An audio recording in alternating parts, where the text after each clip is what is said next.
Hello, इस video में हम क्वाड्रेटिक इक्वेशंस पढ़ने वाले हैं जो कि आपके बोर्ड एग्जाम्स के लिए काफ़ी इम्पॉर्टेंट टॉपिक होने वाला है। आप इस एक वीडियो को देखकर जितने भी इम्पॉर्टेंट टॉपिक्स हैं उन्हें कवर कर सकते हैं। चलिए स्टार्ट करते हैं। तो क्वाड्रेटिक इक्वेशन हम किसे कहेंगे? तो ऐसा इक्वेशन जो कि आपको a x square plus b x plus c is equal to zero इस फॉर्म में दिखे इसे हम क्वाड्रेटिक इक्वेशन बोलते हैं। यहाँ पर आप देख सकते हैं कि वेरिएबल जो है वो हमारा x है ना। यहाँ पर भी आपको x दिख रहा है, यहाँ पर x दिख रहा है। तो इस इक्वेशन में हमको वेरिएबल जो दिख रहा है वो हमारा x है। इसके सामने जो टर्म्स दिखते हैं उन्हें हम कोएफिशिएंट कहते हैं, जैसे a b, ये क्या है, इसके कोएफिशिएंट हैं। और जो c हमें दिख रहा है इसे हम कांस्टेंट बोलते हैं। ठीक है, अब यहाँ पर हम देख सकते हैं कि जो वेरिएबल है उसका मैक्सिमम पावर जो दिख रहा है वो हमें कितना लिखा हुआ दिख रहा है, 2। दैट मीन्स ऐसा इक्वेशन जिसकी डिग्री हमें 2 दिखे उसे हम क्वाड्रेटिक इक्वेशन कहेंगे। अब यहाँ से हम दो बातें और समझ सकते हैं जो हमें कैलकुलेट करने के लिए भी दिया जाता है क्वेश्चंस में। पहली बात है फैक्टर्स और दूसरी बात है रूट्स। तो जैसे कि हमें दिख रहा है कि इसकी डिग्री अगर 2 है तो हमें फैक्टर्स भी यहाँ पर कितने दिखेंगे, 2। हमें जब सॉल्व करेंगे इन इक्वेशंस को, अगर हमें फैक्टर्स फाइंड करने बोलता है तो हमें फैक्टर्स भी कितने मिलेंगे, 2। ऐसे ही अगर हमें रूट्स फाइंड करने बोलता है तो सिंस इसकी डिग्री 2 है तो यहाँ पर हमें रूट्स भी कितने मिलेंगे, 2। तो क्वाड्रेटिक इक्वेशन की मैक्सिमम पावर 2 होती है ना, दैट मीन्स डिग्री 2 होती है। हम सॉल्व करते हैं तो हमें फैक्टर्स भी 2 मिलते हैं और हम सॉल्व करेंगे तो हमें रूट्स भी 2 मिलेंगे। अब इस चैप्टर में कवर होने वाले इंपॉर्टेंट टॉपिक्स को हम देख लेते हैं और फिर टॉपिक वाइज हम उन क्वेश्चंस को सॉल्व करेंगे। जैसे हम पहला टॉपिक देख पा रहे हैं यहाँ पर, verify whether values are root of equation और नॉट। तो हमें पहले कई बार क्या होगा कि आपको रूट्स दिए रहेंगे, है ना, जो आपकी वैल्यूज़ सेटिस्फाई कराएगी क्वेश्चंस को, वो रूट्स दिए रहेंगे और फिर आपको चेक करने बोलेगा कि आप बताइए कि कौन सा इसका रूट है या नहीं है। ठीक है। सेकेंड, हमें क्वेश्चन किस टाइप का मिल सकता है, फाइंड द रूट्स, है ना, आपको रूट्स फाइंड करने बोलेगा। मतलब क्वेश्चन में मेंशन रहेगा कि आप फैक्टराइजेशन से इसके रूट्स फाइंड करिए। ठीक है, इस टाइप के क्वेश्चंस भी हमें मिल सकते हैं। नेक्स्ट हमें मिल सकता है कंप्लीटिंग द स्क्वायर मेथड, है ना, हमको क्वाड्रेटिक इक्वेशन का सॉल्यूशन फाइंड करना होगा, मतलब एक्स की वैल्यूज़ फाइंड करनी होंगी, है ना। तो हमने देखा कि एक्स का पावर 2 होता है तो एक्स की 2 वैल्यूज़ आ सकती हैं या 2 वैल्यूज़ आती ही हैं, तो उसको हमें सॉल्व तो करना है। लेकिन अगर आपको मेंशन कर दिया है कि कंप्लीटिंग द स्क्वायर मेथड से सॉल्व करना है तो आपको इसी मेथड को अप्लाई करना होगा, तो हम इसे भी सॉल्व करना सीखेंगे। नेक्स्ट हमें डिस्क्रिमिनेंट फाइंड करना सीखना होगा, है ना। डी का एक फॉर्मूला होता है, बहुत इजी होता है, इसकी हेल्प से हम नेचर ऑफ रूट्स भी बता सकते हैं। ये कई बार आपके 1 मार्क क्वेश्चन में भी पूछ सकता है, जो आपके MCQ टाइप के क्वेश्चन होते हैं उसमें इसका फॉर्मूला भी पूछ सकता है कई बार, है ना, या आपके फिलअप में भी इसे दे सकता है। तो 1 मार्क के लिए भी बहुत इंपॉर्टेंट क्वेश्चन है formula to solve quadratic equation. और कई बार जो आपका सॉल्यूशन है, जैसे यहाँ पे कंप्लीटिंग द स्क्वायर मेथड से बोला, है ना, फैक्टराइजेशन से भी फाइंड कर सकते हैं। कई बार आपको फॉर्मूले की हेल्प से भी बोल सकता है कि आप फाइंड करिए, तो इसके लिए हम एक फॉर्मूला पढ़ेंगे। नेक्स्ट हमें relation between roots and coefficient of quadratic equation, that means हमें सम ऑफ रूट और प्रोडक्ट ऑफ रूट्स, जो आपके रूट्स आ गए हैं उनका सम और प्रोडक्ट अगर इक्वेशन देख करके फाइंड करना है, तो ये भी आपके 1 मार्क क्वेश्चन के लिए बहुत इंपॉर्टेंट टॉपिक होता है। और लास्ट टॉपिक जो है forming quadratic equation if roots are known, अगर आपको रूट्स की वैल्यू गिवन है तो वहाँ से आपको बोल सकता है कि अब इससे आप एक क्वाड्रेटिक इक्वेशन बनाइए। ये भी आपके 1 मार्क क्वेश्चन के लिए बहुत ही इंपॉर्टेंट टॉपिक है। अब हम सभी टॉपिक से एक एक करके क्वेश्चन सॉल्व करना स्टार्ट करते हैं ताकि हमारा कॉन्सेप्ट भी क्लियर होता जाए। चलिए, हमारा फर्स्ट टॉपिक है verify whether values are roots of equation और नॉट। तो यहाँ पर हमें एक इक्वेशन दिया हुआ है और 2 वैल्यूज़ दी हुई हैं एक्स की, और बोल रहा है कि बताइए कि ये इसके रूट्स होंगे कि नहीं होंगे, है ना। तो 2 वैल्यूज़ है, दोनों को आपको अलग अलग चेक करना है और बताना है कि कौन सा इसका रूट है या कौन सा इसका रूट नहीं है। ठीक है, तो हमारा इक्वेशन जो है वो हमें दिख रहा है x square minus 3√3x+6 equal to 0। तो देखिए हमारा इक्वेशन है, दैट मीन्स 2 पार्ट्स हैं यहाँ पर, ये LHS है और ये हमारा RHS है। तो हम LHS को पहले लिख लेते हैं। हमारा जो LHS पार्ट है वो हमें गिवन है कितना, एक्स स्क्वायर माइनस 3√3x+6। ठीक है, इस LHS में हम पहले x इक्वल टू √3 एक एक करके सॉल्व करना है। पहले √3 के लिए सॉल्व कर लेंगे, फिर x इक्वल टू -2 √3 के लिए सॉल्व करेंगे। ठीक है, तो यहाँ पर हम सब्सटीट्यूट करते हैं x इक्वल टू हमको कितना दिया है √3। तो इसको पुट करने से हमें कैसा दिखेगा हमारा इक्वेशन, तो जहाँ जहाँ x दिख रहा है वहाँ वहाँ आप √3 को पुट कर दीजिए। तो जैसे √3 को हमने यहाँ पुट किया माइनस, जैसा इक्वेशन है आपको वैसा का वैसा ही पुट करना है, बस जहाँ x है वहाँ पर आपको x की जो वैल्यू गिवन है, जैसे यहाँ √3 है तो ये इक्वेशन आपने एज इट इज़ लिखा, बस जहाँ x था वहाँ पर √3 लिख दिए। जैसे यहाँ पे भी x है, यहाँ पर भी हम √3 लिख देंगे +6। अब इसे सॉल्व कर लेते हैं। इसका मतलब है कि √3 हमारा 2 बार लिखा हुआ है ना।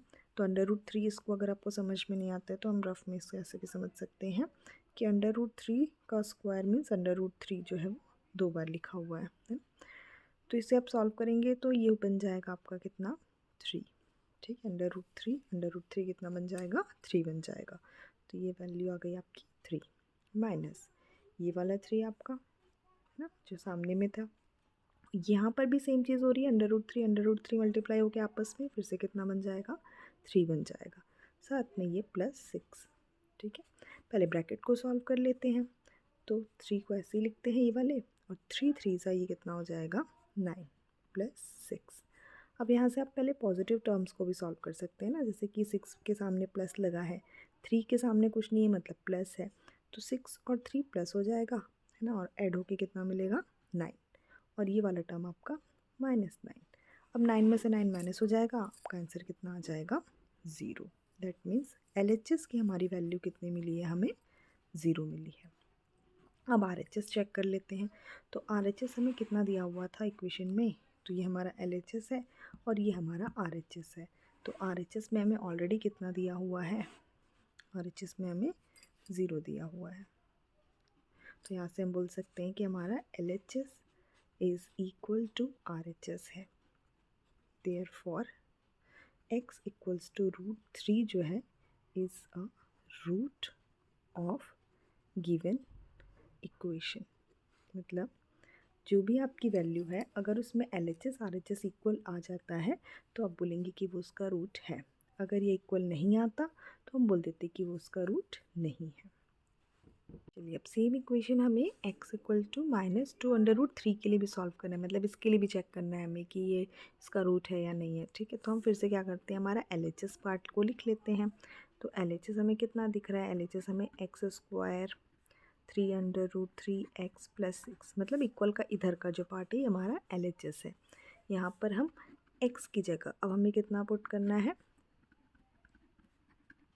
x की वैल्यू हमें पुट करनी है -2√3। चलिए देखते हैं ऐसा पुट करने से हमें क्या मिलता है। तो ये x है, इसकी जगह रखते हैं -2√3 है ना। अब x के ऊपर लगा है स्क्वायर तो इसके ऊपर भी हम लगा देंगे स्क्वायर, -3√3। अब फिर से हमें x दिख रहा है, x की वैल्यू कितनी है -2√3 है ना, x की जगह पे हमने वैल्यू पुट कर ली +6। चलिए इसे सॉल्व कर लेते हैं। अगर आप इसे सॉल्व डायरेक्ट नहीं कर पाते तो आप यहाँ पे भी समझ सकते हैं कि ये टर्म का स्क्वायर है, मतलब इस टर्म को आपको 2 बार लिख करके मल्टीप्लाई करना है, मतलब 2√3 माइनस में है उसका भी ध्यान रखेंगे। तो -2√3 ये हमें कितनी बार दिख रहा है, 2 बार दिख रहा है ना। तो इसे हम क्या कर लेते हैं, मल्टीप्लाई कर लेते हैं। तो 2 तो अपने आप में मल्टीप्लाई हो जाएगा, 2 2 ज़ा 4 हो जाएगा है ना। और अभी हमने देखा था √3 भी कितना बन जाता है 3 बन जाता है, दोनों में ही माइनस है तो माइनस माइनस साइन प्लस हो जाएगा। अब यहाँ से आप सॉल्व करेंगे तो 4 3 से आपको कितना मिल जाएगा 12 मिल जाएगा। तो इस टर्म को सॉल्व करने से हमें आंसर कितना मिला 12 माइनस। अब इसे सॉल्व कर लेते हैं। तो यहाँ पर देखिए 3 2 ज़ा है ना, हमें होल नंबर्स दिख रहे हैं तो इनको हम पहले सॉल्व कर लेते हैं। 3 2 ज़ा कितना हो जाएगा 6 हो जाएगा।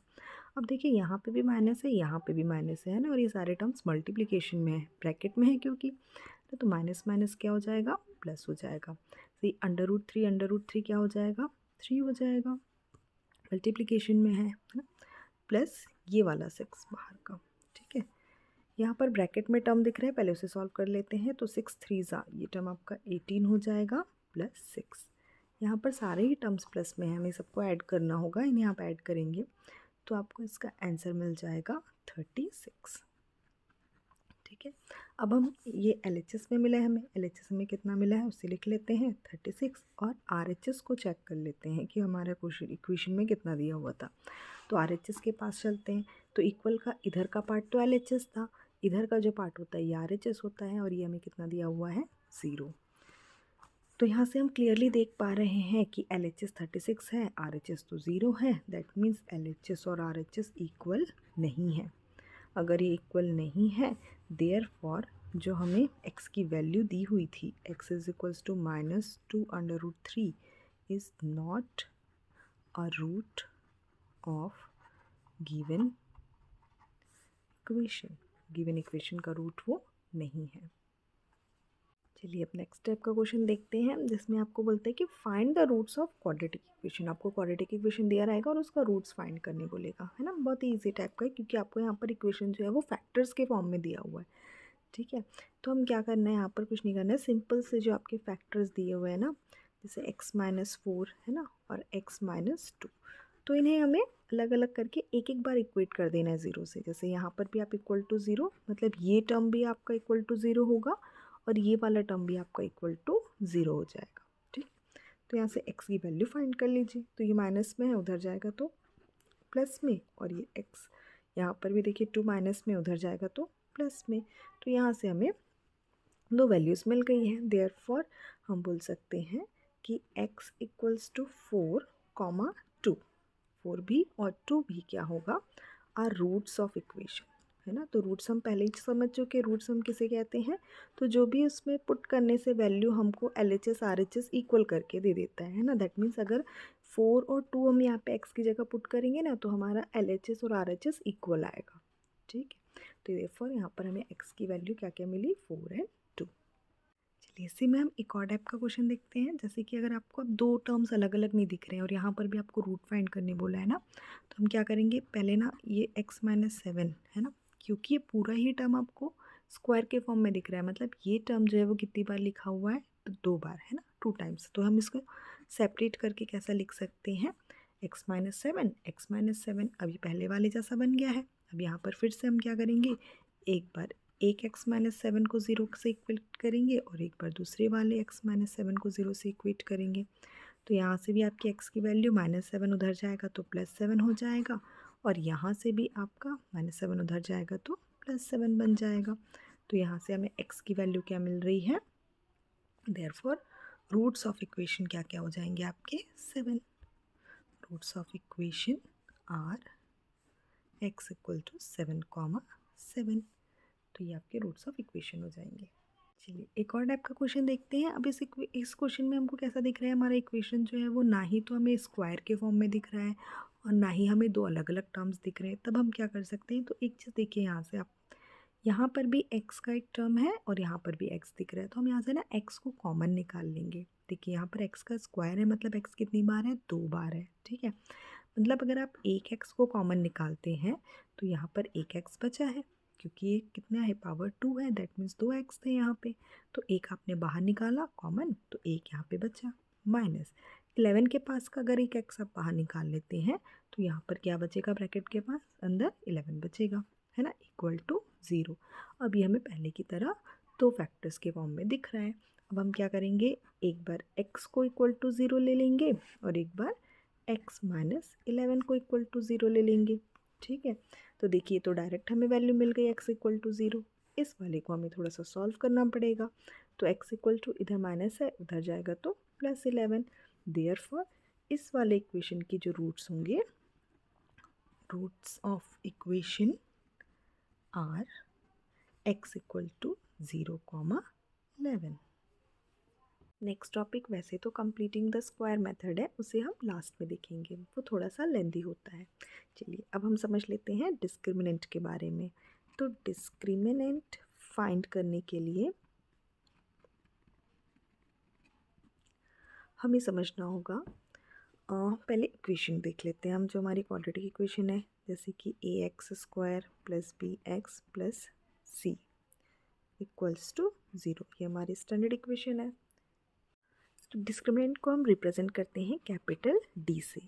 D का फॉर्मूला बनता है b² - 4ac। अब ये b² - 4ac हमें कहाँ से मिलेगा, तो ये हमारा इक्वेशन है, यहीं से हमें b, a और c की वैल्यू मिल जाती है, उसे यहाँ पर हम पुट करते हैं। तो पुट करने से हमें ना d की 3 वैल्यूज़ मिल सकती हैं, क्या क्या वैल्यूज़ मिल सकती हैं। तो देखो डी का आंसर जो है वो क्या क्या आ सकता है। डी के 3 आंसर आ सकते हैं। या तो डी का आंसर इक्वल टू 0 हो जाए, है ना, 0 रहे डी का आंसर, या तो डी का आंसर 0 से ग्रेटर हो, या फिर डी का आंसर 0 से लेस देन हो, है ना। तो इस तरीके से हम क्या फाइंड कर सकते हैं, अगर ये चीज़ हमें ऐसी मिलती है तो हम यहाँ से बता सकते हैं नेचर ऑफ रूट्स के बारे में, कि हमारा जो रूट्स है उनका नेचर क्या होगा। ठीक है, तो अगर हमें d इज इक्वल्स टू 0 मिलता है तो हम बोलेंगे कि हमारे रूट्स जो हैं वो रियल एंड इक्वल होंगे।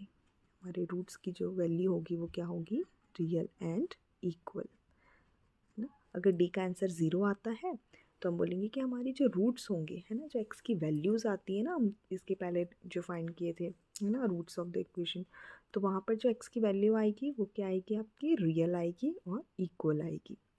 अगर डी का आंसर 0 से ग्रेटर आता है, मतलब पॉजिटिव वैल्यू आती है अगर डी की, तब हम बोलेंगे कि रूट्स रियल तो होंगे बट वो अनइक्वल होंगे, रियल एंड अनइक्वल होंगे।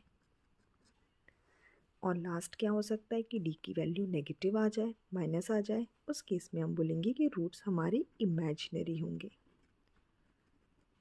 एंड अनइक्वल होंगे। यहाँ पर सिर्फ आपको नेचर ऑफ रूट्स बताना है। चलिए अब डिस्क्रिमिनेंट से रिलेटेड क्वेश्चन देख लेते हैं। तो आपको एक इक्वेशन दिया हुआ है, क्वाड्रेटिक इक्वेशन, और बोल रहा है कि इसकी डिस्क्रिमिनेंट को फाइंड करिए, है ना। तो सबसे पहले हम क्या करेंगे, जो हमारा स्टैंडर्ड इक्वेशन है उससे हम इसको कंपेयर करेंगे। तो on comparing the given equation with the standard equation,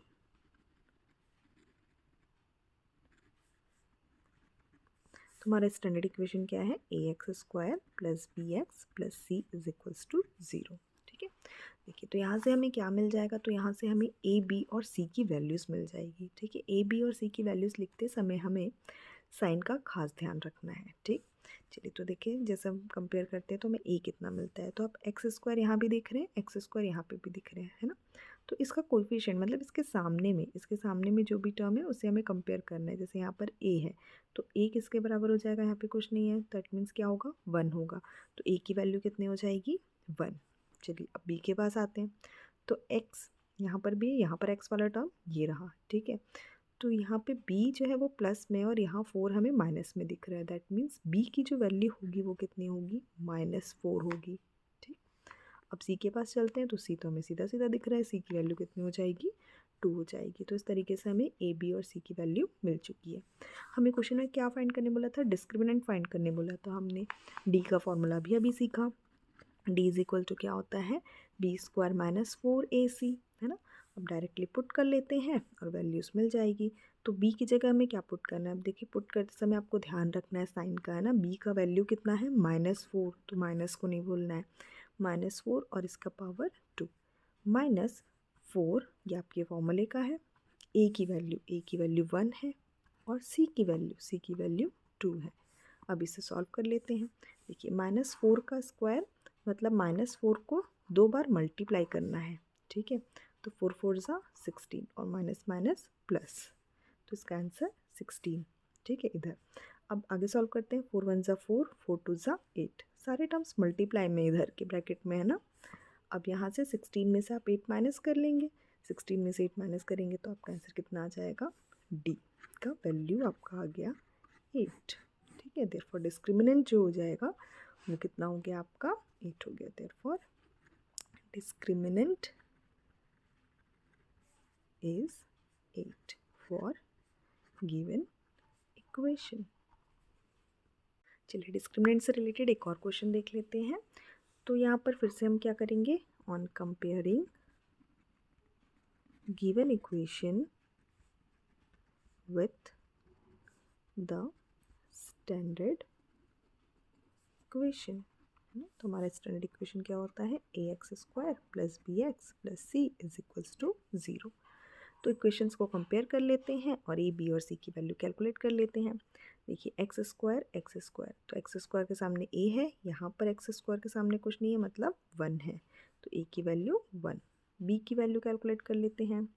तो b is equals to x वाले को कंपेयर करो, x को कंपेयर करोगे तो b की वैल्यू कितनी दिख रही है, -4, तो b कितना हो जाएगा, -4। साइन का ध्यान रखेंगे।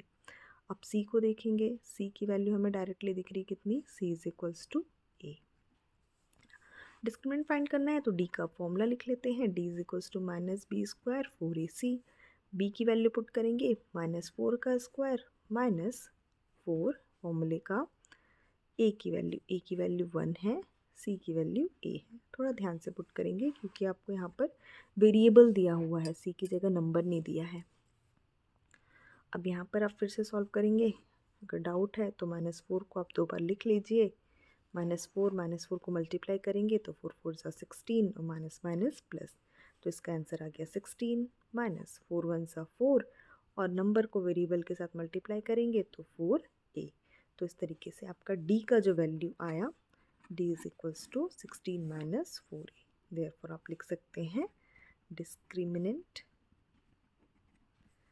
Is 16 - 4a for given equation. चलिए अब नेक्स्ट टाइप का क्वेश्चन देखते हैं जिसमें हमें नेचर ऑफ रूट्स फाइंड करना है ना, find the nature of roots of the following quadratic equation. ठीक है, तो हमें इक्वेशन दिया हुआ है, तो डी तक का जो कैलकुलेशन है वो एज इट इज़ रहेगा। तो हम डी तक की पहले वैल्यू कैलकुलेट कर लेते हैं। कैसे कैलकुलेट कर रहे थे हम, तो हम इसे कंपेयर कर रहे थे on comparing given equation with the standard equation. तो हमारा स्टैंडर्ड इक्वेशन क्या है, ax² + bx + c is equals to 0। Next हम क्या करते हैं, a, b और c की वैल्यूज़ यहाँ पर लिखते हैं कंपेयर करके। तो a की वैल्यू हमें कितनी दिखती है, 1, b हमें यहाँ पर फिर से कितना दिख रहा है, -4 और c हमें कितना दिख रहा है, 4 दिख रहा है। ठीक है, अब डिस्क्रिमिनेंट d की वैल्यू कैलकुलेट कर लेते हैं। तो d का फॉर्मूला हमें पता है, b² - 4ac होता है ना। तो यहाँ पे आप पुट कर लीजिए, तो b की वैल्यू पुट करेंगे, -4 का स्क्वायर -4, a की वैल्यू 1, c की वैल्यू 4। तो यहाँ से आप सॉल्व करेंगे तो ये हो जाएगा आपका 16 -4 4 ज़ा, ये भी कितना हो जाएगा, 16। तो यहाँ से हमें क्लियरली दिख रहा है कि हमारा d इज इक्वल्स टू कितना आया है, 0। ठीक है, देखा कि हमारा d इज इक्वल्स टू कितना आया है, 0। अब हमें पता है कि नेचर ऑफ रूट्स बताने के लिए कि अगर d की वैल्यू 0 है, therefore roots are real and equal.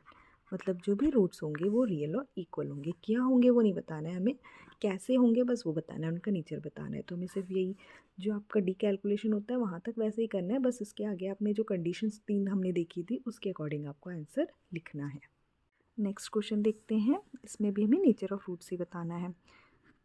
इसे भी हम पहले डी कैलकुलेट करेंगे। डी कैलकुलेट करने के लिए हम इसे कंपेयर करेंगे on comparing the given equation with the standard equation। तो अभी तक तो आपको स्टैंडर्ड इक्वेशन याद हो चुका होगा, ax² + bx + c equals to 0। चलिए अब हम कंपेयर कर लेते हैं। तो a की वैल्यू, b की वैल्यू और c की वैल्यू क्या हो जाएगी, देखो x² के सामने इस बार हमें 2 दिख रहा है तो a कितना हो जाएगा, 2। x के साथ में हमें 2 दिख रहा है तो b की वैल्यू भी कितनी हो जाएगी, 2। अगेन c के साथ में भी हमें कितना दिख रहा है कंपेयर करने से, 2, तो c की वैल्यू भी 2 हो गई। डिस्क्रिमिनेंट का फॉर्मूला भी याद हो चुका होगा आप सभी को, b² - 4ac। ठीक है, वैल्यूज पुट कर लेते हैं। b की वैल्यू 2 का स्क्वायर -4, a की वैल्यू भी 2 है, c की वैल्यू भी 2 है। 2 का स्क्वायर 4 -4 2 ज़ा 8, 8 2 ज़ा 16। अब एक नंबर प्लस में है, एक नंबर माइनस में है ना, एक प्लस एक माइनस है तो प्लस माइनस माइनस हो जाएगा। 16 में से हम 4 माइनस करेंगे तो हमें कितना मिलेगा, 12। और 16 बड़ा है, उसके सामने माइनस लगा है तो ये 12 माइनस में आएगा। ठीक है, तो अब हमने जो कंडीशन स्टार्टिंग में देखी थी डिस्क्रिमिनेंट के टाइम पे कि अगर हमारे d की वैल्यू लेस देन 0 होती है, लेस देन 0 मतलब कि नेगेटिव होती है, देयरफॉर रूट्स जो होंगे वो हमारे क्या होंगे, roots are imaginary and unequal. तो तो हमारे रूट्स किस टाइप के होंगे, इमेजिनरी एंड अनइक्वल होंगे। नेक्स्ट क्वेश्चन, इसमें भी हमें नेचर ऑफ रूट्स ही बताना है। तो यहाँ पे भी हमें क्या करना है, इसे कंपेयर करना है। तो कंपेयर कर लेते हैं इसे हम ऑन स्टैंडर्ड इक्वेशन के साथ में, है ना। तो लिख लेते हैं हम on comparing given equation with the standard equation.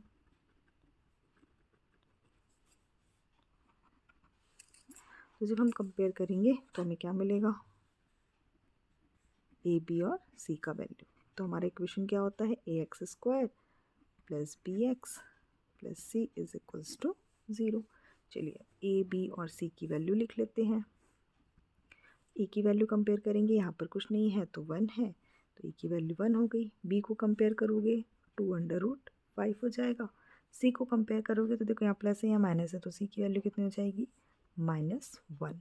ठीक है, अब हमें डी का वैल्यू कैलकुलेट करना है। तो डी का फॉर्मूला होता है b² - 4ac। वैल्यूज़ को पुट कर देते हैं। b की वैल्यू 2√5, 4a की वैल्यू 1 और c की वैल्यू -1। वैल्यूज़ पुट करते समय हमें ध्यान रखना है ना, साइन का भी ध्यान रखना पड़ेगा। चलिए अब अगर हमें इसे कैलकुलेट करने में दिक्कत हो रही है तो इसे आप साइड में रफ में लिख लीजिए, क्योंकि हमें मल्टीप्लाई करना है तो आप इसे 2 बार लिख लीजिए, है ना, इस तरीके से। तो देखो 2 से 2 मल्टीप्लाई होकर 2 2 ज़ा 4, √5 कितना बन जाएगा, 5, 4 5 ज़ा 20। तो ये वैल्यू कितनी आ गई, 20, है ना। अभी पूरा टर्म मल्टीप्लाई में है तो माइनस माइनस प्लस का साइन आ जाएगा। 4 1 ज़ा 4 और फिर 1 से मल्टीप्लाई होगा तो 4 ही रहेगा। तो हमारे डी की वैल्यू कितनी आ गई, 24।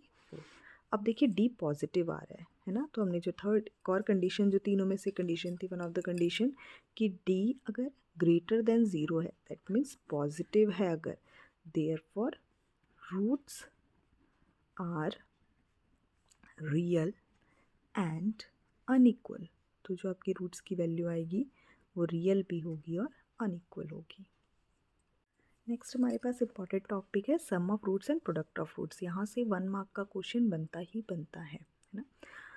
तो देखिए सम ऑफ रूट्स, जो रूट्स होते हैं ना उसे का रिप्रेजेंटेशन होता है अल्फ़ा एंड बीटा से, है ना। जो रूट्स होते हैं उन्हें से हम रिप्रेजेंट करते हैं अल्फ़ा या अल्फ़ा एंड बीटा। 2 रूट्स हैं तो एक अल्फ़ा हो गया एक बीटा हो गया, है ना। सम ऑफ रूट्स बोला मतलब अल्फ़ा प्लस बीटा की बात हो रही है।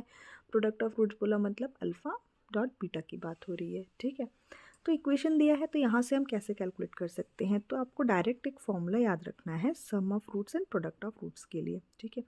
तो सम ऑफ रूट्स का जो फॉर्मूला होता है, सम ऑफ रूट्स का जो फॉर्मूला होता है वो होता है आपका -b/a, ठीक है। और जो प्रोडक्ट ऑफ रूट्स का फॉर्मूला होता है वो आपका सिंपल होता है c/a, है ना। दोनों में आप देख सकते हैं a जो है वो डिनोमिनेटर में है, सम ऑफ रूट्स में -b ऊपर है, प्रोडक्ट ऑफ रूट्स में c ऊपर है, ठीक है। तो सम ऑफ रूट्स -b/a और प्रोडक्ट ऑफ रूट्स c/a। इस फॉर्मूले को बस ध्यान रखना है और जो वैल्यूज़ है उसे पुट कर देना है, ठीक है। तो चलिए फिर इसके लिए हम क्या करते हैं, हमारे इक्वेशन को स्टैंडर्ड इक्वेशन से कंपेयर कर लेते हैं। तो ax² + bx + c = 0 से कंपेयर करेंगे। तो यहाँ से हमें किसकी किसकी वैल्यू मिल जाएगी, हमें a की वैल्यू, b की वैल्यू और c की वैल्यू मिल जाएगी, ठीक है। तो a की वैल्यू कितनी हो गई, दोनों को कंपेयर करने से हमें a3 दिख रहा है। यहाँ पे कंपेयर करोगे b को तो b कितना दिख रहा है, 7 दिख रहा है, और c को कंपेयर करोगे तो c 1 है ना। तो यहाँ से हम सम ऑफ रूट्स अगर हमें कैलकुलेट करना है तो कुछ नहीं है, आपको फॉर्मूला याद रखना है बस। सम ऑफ रूट्स क्या होता है, तो यहाँ से हमें पता है -b/a। तो माइनस फॉर्मूले का लगाया, b की वैल्यू 7 और a की वैल्यू 3। ऐसे ही अगर आपको प्रोडक्ट ऑफ रूट्स बोला तो प्रोडक्ट ऑफ रूट्स में आपको पता है क्या ऊपर आ जाएगा, c ऊपर आ जाएगा और a नीचे रहेगा। तो फॉर्मूला ये है आपका c/a, इसे ध्यान रखना है। c की वैल्यू दिख रही है हमको कितनी है, 1, तो 1 और a की वैल्यू कितनी है, 3, तो 1/3। ये हो गया आपका sum of roots, product of roots. अब हमें फॉर्मिंग अ क्वाड्रेटिक इक्वेशन, अगर क्वाड्रेटिक इक्वेशन फॉर्म करना है, बनाना है ना, with the help of roots की हेल्प से, आपको रूट्स दिया हुआ है उसकी हेल्प से बोल रहा है कि क्वाड्रेटिक इक्वेशन बनाइए, है ना। तो देखिए इसके लिए आपको ये वाला उसका स्टैंडर्ड फॉर्म याद रखना पड़ेगा। तो यहाँ पर आपको पता है कि x² तो रहेगा ही, ठीक है। साथ में आपको ध्यान रखना है कि माइनस सम ऑफ रूट्स। तो इसे अगर आप अल्फ़ा और बीटा के टर्म्स में समझे ना तो आपको पता है 2 रूट्स आपकी अल्फ़ा और बीटा होती है, तो सम ऑफ रूट्स बोले मतलब अल्फ़ा प्लस बीटा, है ना? और साथ में एक्स लगाना है, प्लस प्रोडक्ट ऑफ रूट बोले मतलब alpha dot beta is equals to 0। अब देखिए 2 कंडीशन बन सकती है कि या तो आपको सम ऑफ रूट्स डायरेक्ट लिख करके दे दे कि सम ऑफ रूट्स या प्रोडक्ट ऑफ रूट्स इतना है, या फिर वो आपको अल्फ़ा और बीटा अलग अलग करके दे। अगर डायरेक्ट दिया है तो आप यहाँ से इसको अप्लाई कर सकते हैं, या फिर अगर अल्फ़ा बीटा के फॉर्म में दिया है तो आप इस तरीके से अप्लाई कर सकते हैं। चलिए इसका क्वेश्चन देखते हैं। ये देखिए अब क्वेश्चन हमें दिख रहा है कि सम ऑफ रूट्स हमें -4 दिया है, प्रोडक्ट ऑफ रूट्स -12 दिया है, और हमें बोल रहा है कि एक क्वाड्रेटिक इक्वेशन इसकी हेल्प से बनाइए। ठीक, तो हमें डायरेक्टली हमें यहाँ पर अपना स्टैंडर्ड फॉर्म दिख रहा है, तो हम क्या करेंगे ना, एक्स स्क्वायर, आप यहाँ पर एक बार फिर से फॉर्मूले को क्वेश्चन एग्जाम में लिख लेंगे, है ना। अब यहाँ पर x square minus sum of roots, तो हमें कितना दिया हुआ है -4 रख दिया, क्या लगाना है साथ में एक्स लगाना है, प्लस प्रोडक्ट ऑफ रूट्स हमें दिया हुआ है कितना -12 इक्वल टू का 0। ठीक है, देखिएगा ये ध्यान रखिएगा सम ऑफ रूट्स के सामने माइनस का साइन लगा हुआ है ना, तो ये माइनस आप लगाएंगे। बाकी जैसा जैसा आपको क्वेश्चन में दिया हुआ है साइन, जैसे माइनस माइनस में दिया तो माइनस उसके हिसाब से आप लगाएंगे।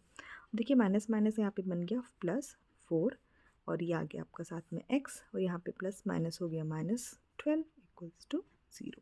तो ये बन गया आपका क्वाड्रेटिक इक्वेशन। अब हमें एक क्वाड्रेटिक इक्वेशन फॉर्म करने बोल रहे हैं, लेकिन अब हमें क्या दिया हुआ है, होज रूट्स आर, मतलब हमें रूट्स की वैल्यू दी हुई है। मतलब कि देखो हमको अल्फ़ा और बीटा मानना पड़ेगा इससे, तो अल्फ़ा मान लेते हैं 7 है, और बीटा हमें दिया हुआ है कितना 4। ठीक है, अब हमें इसको स्टैंडर्ड इक्वेशन में लिखना है, तो पहले तो हम इक्वेशन लिख लेते हैं। हमारा क्या होता है, जो रूट्स के फॉर्म में हमने देखा x square minus sum of roots, तो यहाँ अल्फ़ा बीटा के फॉर्म में है, तो अल्फ़ा प्लस बीटा, साथ में हम एक्स लगाते हैं, प्लस प्रोडक्ट ऑफ रूट्स मतलब alpha dot beta equals to 0। अब अल्फ़ा और बीटा की यहाँ पे वैल्यूज पुट कर लो, तो एक्स स्क्वायर माइनस अल्फ़ा कितना है 7, बीटा कितना है 4x प्लस 7, और 4 यहाँ पर मल्टीप्लाई में होंगे। ठीक है, एक्स स्क्वायर माइनस 7 और 4 को ऐड करेंगे तो 11 प्लस 7 4 ज़ा 28 इक्वल टू 0। तो ये बन गया आपका स्टैंडर्ड इक्वेशन। अब इस चैप्टर से फैक्टराइजेशन, इससे आपको क्वाड्रेटिक इक्वेशन को सॉल्व करना, फॉर्मूले मेथड से सॉल्व करना, और कंप्लीटिंग द स्क्वायर मेथड से सॉल्व करना बचा है। अगर आपको इनको भी समझना है तो आप कमेंट सेक्शन में बताइए।